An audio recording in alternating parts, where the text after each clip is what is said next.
Wir können sagen, sie ist historisch. Wirklich. Definitiv, denn Friedrich Merz, der ist in der ersten Runde der Kanzlerwahl ganz klar durchgefallen. Vernunft walten zu lassen. Herr Merz sollte direkt abtreten. Und es sollte der Weg geöffnet werden für Neuwahlen in unserem Land. Hier zeigt sich auch, wer hier eigentlich die Hose anhat in dieser Koalition, nämlich die SPD, die ja ganz klar ihrem zukünftigen Kanzler nicht folgen möchte und auch nichts folgen wird. Das hat sich ja schon in den Koalitionsverhandlungen gezeigt, wer eigentlich dort den Ton angibt.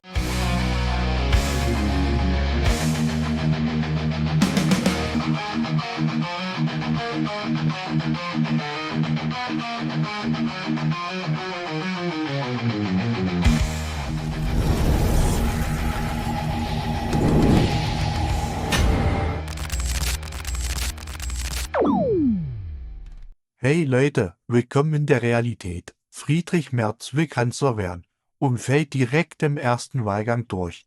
Kein Rückgrat, keine Mehrheit, kein Vertrauen. Und genau das sagt ihm jetzt die AfD klipp und klar ins Gesicht. Alice Weidel und Tino Kruppalla liefern ein Statement, das sitzt. Ein Kanzler, der schon bei der ersten Abstimmung scheitert, ist politisch erledigt. Und genau darum geht es in diesem Video. Nicht nur Merz' peinliche Niederlage, sondern die klare, ehrliche Ansage der AfD, die wieder mal das sagt, was Millionen denken. Auf geht's!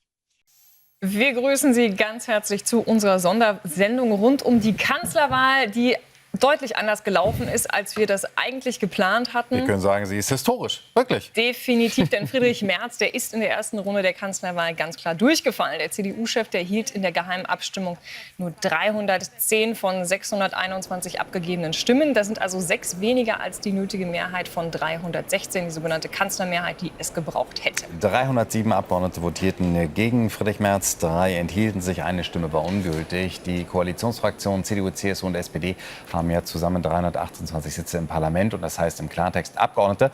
Ja, woher stammen sie? Haben ihm seine Stimme verweigert. Die Schwelle liegt ja bei 316, da im aktuellen Bundestag 630 Parlamentarier sitzen. 9 von ihnen haben also nicht abgestimmt.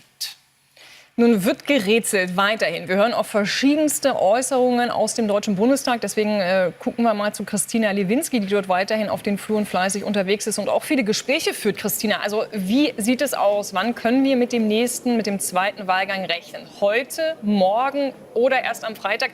Hast du schon ein bisschen mehr Klarheit in der Frage? Also sprechen wir vielleicht als erstes mal, Marie, über einen möglichen zweiten Wahlgang. Heute wird er nicht mehr stattfinden. Das ist im Prinzip ausgeschlossen aufgrund der Geschäftsordnung des Deutschen Bundestages. Es gibt eine sogenannte Ladungsfrist und die ist 48 Stunden. Man könnte natürlich sagen, alle Politiker sind hier, warum kann man nicht sofort jetzt wieder wählen? Aber das ist eine parlamentarische Demokratie. Es gibt gewisse Regeln und die müssen natürlich in Form dieser Geschäftsordnung eingehalten werden. Aber man versucht die jetzt fieberhaft hinter geschlossenen Türen und das heißt ganz konkret einerseits im Büro von Unionsfraktionschef Jens Spahn. Andererseits in dem Büro von Britta Hasselmann von den Grünen versucht man fieberhaft jetzt eine Lösung zu finden, diese Frist zu verkürzen, sodass man morgen schon diesen zweiten Wahlkampf wird durchführen können. Wahlgang, Entschuldigung, ist das tatsächlich ein wilder Tag. Und die Spitzen von SPD und Union sitzen zusammen mit den Linken und den Grünen. Von den Linken hören wir bereits grünes Licht, ein Go. Bodo Ramelow hat das gesagt, dass man tatsächlich dazu bereit wäre. Der Hintergrund ist da, dass die Linke am Freitag ihren Parteitag hat und deswegen am Freitag keinen zweiten Wahlgang möchte. Also die Linken sind dazu bereit. Die Grünen, die sitzen aktuell noch zusammen, auch in ihrer Fraktionssitzung, sprich aber auch Britta Hasselmann, die gemeinsam mit Lars Klingbeil unter anderem in ihrem Büro verhandelt. Es wird also jetzt versucht, diesen zweiten Wahlgang irgendwie aufzusetzen und früher als Freitag aufzusetzen. Also sehr gut wahrscheinlich möglich, dass das morgen der Fall ist, aber wir wissen es noch nicht.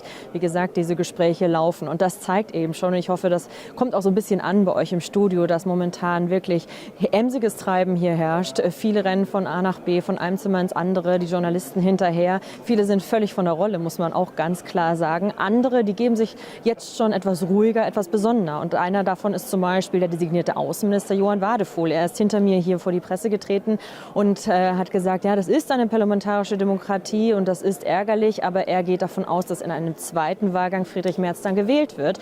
Hat noch einmal berichtet aus der ganz kurzen Fraktionssitzung direkt nach dem Plenum, hat hat gesagt, dass es Standing Ovations gab für Friedrich Merz und dass man tatsächlich hinter Friedrich Merz stehe als Kanzler. Weil es gibt ja jetzt schon Stimmen, die fragen, wird Friedrich Merz überhaupt zu diesem zweiten Wahlgang antreten? Wird er sich möglicherweise dem gar nicht stellen wollen? Und da sagt man eben aus der Union, ja, das ist unser Mann.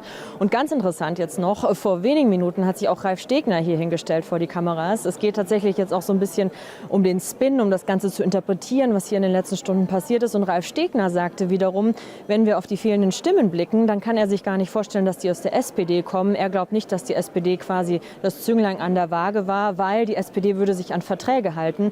Und der Koalitionsvertrag, der liegt auf dem Tisch und man hatte eben vor, dem Ganzen zuzustimmen. Also das zeigt schon dieses Blame Game, dieses Finger aufeinander zeigen, wer von beiden Seiten jetzt eben die Stimmen nicht gebracht hat. Das hat längst begonnen. Wir hören tatsächlich, aus der Union könnten es 2 bis 3 Abgeordnete sein, die ebenfalls nicht für Friedrich Merz abgestimmt haben.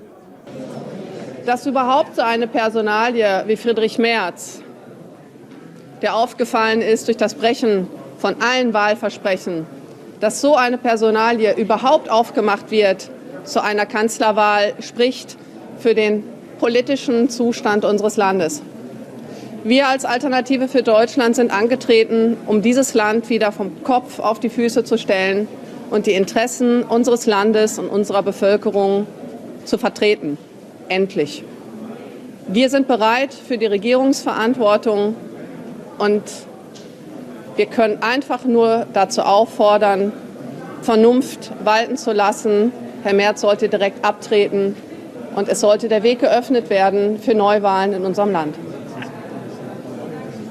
Ja, ein guter Tag für Deutschland, so muss man es bezeichnen und so darf man es auch bezeichnen.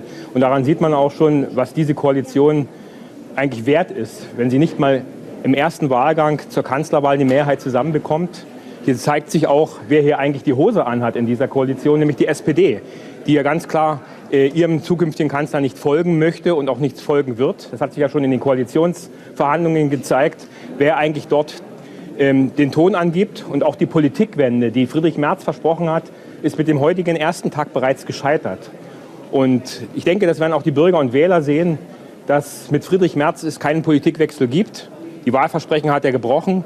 Und wir als AfD, und das zeigen ja nicht nur die Umfragen, stehen bereit, hier Politikverantwortung vor allen Dingen in diesem Land zu übernehmen. Und deshalb wäre es gut, wenn Friedrich Merz nicht im zweiten und dritten Wahlgang antritt, wenn auch die CDU erkennt, dass es mit ihm keinen Neuanfang in Deutschland geben wird. Vielen Dank. Danke. Ihnen Danke. Ganz schönen Tag. War dieser Moment absehbar? Friedrich Merz fällt im ersten Wahlgang durch. Und das als Kanzlerkandidat mit Regierungsmehrheit. Das ist nicht nur peinlich, das ist eine politische Bankrotterklärung. Und was machen die Altparteien? Sie tun so, als wäre nichts passiert. Als ob ein Kanzler, der gleich beim ersten Anlauf scheitert, nicht völlig beschädigt wäre. Aber genau deshalb ist das Statement von Alice Weidel und Tino Kruppalla so stark. Sie sagen, was sich keiner traut. Merz ist erledigt. Diese Koalition ist instabil und die Bürger werden wieder mal für dumm verkauft. Während die CDU sich selbst zerlegt und mit der SPD ins politische Nimmermannsland stolpert, steht die AfD da, klar, geschlossen und mit einer Botschaft, die sitzt. Neuwahlen sind überfällig, denn dieses Machtgerangel im Bundestag hat mit Demokratie nichts mehr zu tun. Und ja, vielleicht gibt's in der CDU doch noch ein paar Vernünftige. Die haben Merz nämlich ganz bewusst die Gefolgschaft verweigert. Und das ist vielleicht das einzige Hoffnungsvolle an diesem Tag. Was bleibt? Ein Kanzlerkandidat, der scheitert, bevor er überhaupt begonnen hat. Eine Koalition, die schon jetzt am seidenen Faden hängt. Und eine CDU, die selbst nicht mehr weiß, ob sie Opposition oder Regierung spielen will. Aber zum Glück gibt es noch Klartext. Und den gibt's von der AfD. Weidel und Kruppalla bringen es auf den Punkt. Das Vertrauen der Bürger wird verspielt, Tag für Tag. Und das hat Konsequenzen, spätestens an der Wahlurne.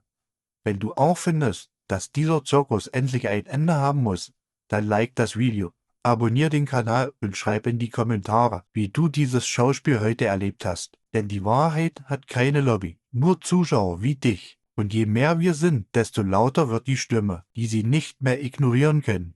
Bis zum nächsten Mal.